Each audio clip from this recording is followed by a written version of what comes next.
పప్పు అనమాట, సాంబార్కి అనమాట నానబెట్టాము. చూడండి, ఇది కడిగేసి ఫ్రెండ్స్ మళ్ళీ వాటర్ పోసేసుకుని ఇందులో కారం, పసుపు, సాల్ట్ వేసేసుకుని కొంచెం ఆయిల్ పోసేసుకుని ఉడికిచ్చేసేసుకోవచ్చు అనమాట ఫ్రెండ్స్. తొందరగా మగ్గుద్ది అనమాట. అట్లా అయినా చేసుకోవచ్చు, లేదనుకుంటే ఇట్లా కూడా కడిగేసి ఇక్కడ వాటర్ పోసైనా పొయ్యి మీద పెట్టేసుకోవచ్చు అనమాట, కుక్ చేయొచ్చు అనమాట. ఇది పప్పు మామిడికాయకి అనమాట. పప్పు, తోటకూర, మామిడికాయ 3 కలిపేసి వండుదామని చెప్పేసి ఇదేమో వాటర్ పోసి కడిగేసి పప్పు పొయ్యి మీద పెట్టేసాం అనమాట ఫ్రెండ్స్. చూడండి, ఇది ఉడుకుతుందన్నమాట.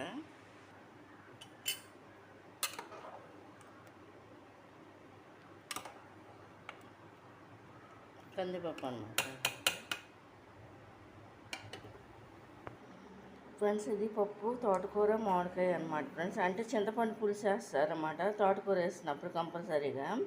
అది లేకోకుండా మామిడికాయ ముక్కలు కట్ చేసేసి వేసాం. ఇట్లా ముక్కలు ముక్కలుగానే వేసేస్తాం అనమాట. దాంట్లో ఉల్లిపాయలు కూడా ఇదేనమాట ఫ్రెండ్స్, ఆనియన్స్ కూడా ఇదే విధంగా కలిపేసి దాంట్లో వేసేస్తామన్నమాట. ఇక ఈ మామిడికాయలు సగం అనమాట ఫ్రెండ్స్ వేసింది.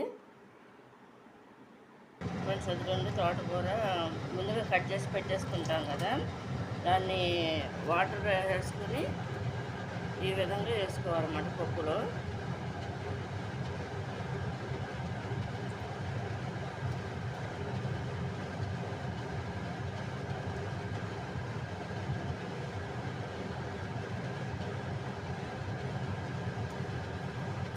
ఇది అప్పటికప్పుడు చేస్తున్న వీడియో అన్నమాట ఫ్రెండ్స్. ఇది ముందుగా ప్రిపేర్ అయితే అవ్వలేదు నేను వీడియో కోసమని.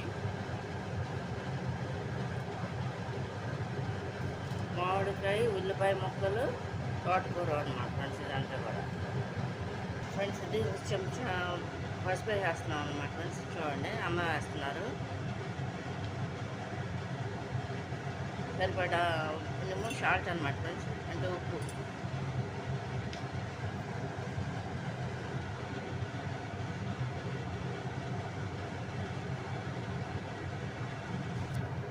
తర్వాత కారం అన్నమాట ఫ్రెండ్స్. ఇది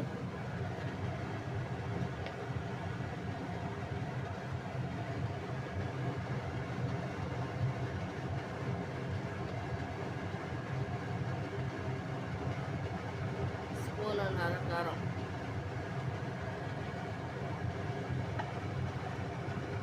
ఇలా వేసేసి మూత పెట్టేసుకోవాలన్నమాట ఫ్రెండ్స్. అది కలిపేసుకుని ఒకసారి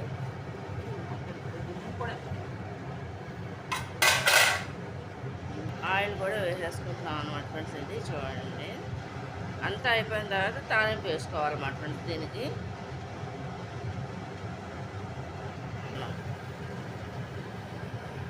ఈ విధంగా కుక్ అవుద్ది అనమాట.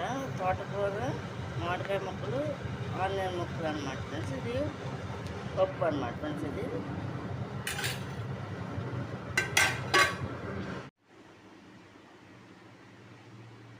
కంప్లీట్గా అయిపోయింది అనమాట ఫ్రెండ్స్. ఇది పప్పు, మామిడికాయ, తోటకూర కర్రీ. తాలింపు కూడా వేస్తామన్నమాట. ఇది రైసు, పప్పు, మామిడికాయ, తోటకూర కర్రీ అనమాట ఫ్రెండ్స్. ఇది చూడండి.